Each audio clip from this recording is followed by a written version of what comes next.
Honda's pricing strategy has taken a generous turn lately, and that's a breath of fresh air.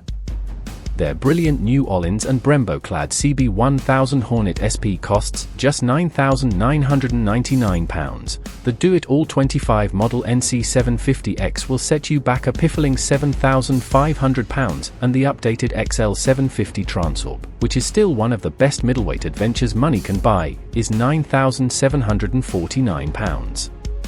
But best of all is this, the retro-inspired GB350S, yours for £3,949. Made in Japan, the GB is a simple, feel-good, air-cooled single that makes an A2 license-friendly 21 brake horsepower. That doesn't sound like much, but that's part of the appeal. Its genteel power delivery makes it piece of cake to manage, but there's still enough shove to get a lick on down a back road. With its heavy crank and long stroke, there's plenty of grunt and it'll hit over 80 miles per hour on the clock, and as we know, riding a slow bike fast is often more rewarding than having more power than you know what to do with.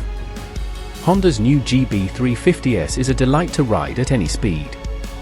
It'll be a cinch to get on with for new riders, but still entertaining enough for the experienced. It might not be super powerful, but the characterful single-cylinder is smooth, has enough oomph to zip you down a B-road with a smile on your face, and can always keep up with traffic, even on motorways.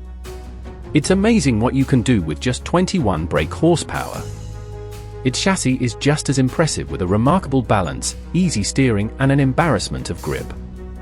It's cheap and very cheerful, but also well-built and lavished with the kind of attention to detail you'll find on bigger, more expensive retros. Honda has followed in the footsteps of Triumph and Royal Enfield to produce a simple, stylish, single-cylinder roadster that will appeal to the masses, and priced at less than £4,000, it'll sell by the bucket load. The 348 cubic centimeters, fuel-injected thumper has two balanced shafts for smoothness, but retains its pulsing character with a chirpy, but albeit muted paf-paf engine note. It has a crisp 5-speed gearbox, a light-action slip and assist clutch, and decent fuel economy. It returned 63 miles per gallon during our test, which is a theoretical 208-mile range, but riding it in a less spirited manner would get somewhere closer to Honda's claimed 94.1 miles per gallon. You wouldn't expect the GB350S to handle this well for the price, but it does. There's nothing groundbreaking about its steel semi-cradle chassis, non-adjustable 41mm forks, or twin rear shocks, but Honda have instilled it with a beautiful balance, accurate steering, and surprisingly sticky rubber. Its 17 inches cast aluminium rear wheel and 19 inches front are shod with chunky Metzeler Tourance Next dual-purpose rubber, which turn damp roads to dry roads to big smiles, and warm up almost instantly. During our test on Najiri B roads, the 178 kg roadster never puts a foot wrong. Brakes are equally understated, but work well. The single 310mm disc and twin-piston front setup has adequate power, and the rear is progressive and smooth. Ride quality is plush and never jarring, and the Honda's overall size is substantial, making it roomy and comfortable for the tall.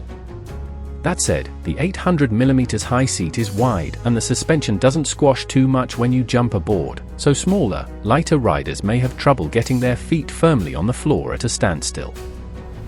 Air-cooled, fuel-injected, 348 cubic centimeters long-stroke, low-friction single-cylinder makes 21 brake horsepower and 21 pound-feet at just 3,000 RPM. Two balanced shafts reduce vibes. Nothing more, nothing less, just plot some Najiri B roads and go. Even better than the way it rides is the way the GB350S is screwed together. It may be built down to a price with lots of plastic and cast alloy parts, but build quality is superb and even comes with ABS and traction control. Honda hopes the GB350S will attract new and younger riders, but it's likely to be just as appealing to the bike shed crowd, be a fun Sunday morning second bike, or a machine for those who fancy downsizing to something smaller, lighter, and cheaper. Triumph's uber-popular £5,195 Triumph Speed 400 and the superb £3,979 Royal Enfield HNTR are its closest pocket retro rivals, but they're missing one thing, that badge on the side of the GB's fuel tank and all it stands for.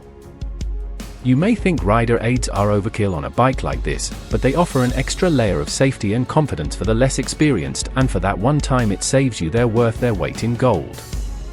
It's festooned with tasty detailed touches, too, from its center stand to its LED lights, fork gaiters, chrome mirrors, neat bungee cotton reels, short mudguards, round analog digital mix clock, raised badges, resin side panels, chrome engine covers, and the deep, enamel-like paint finish to the steel 15-liter fuel tank.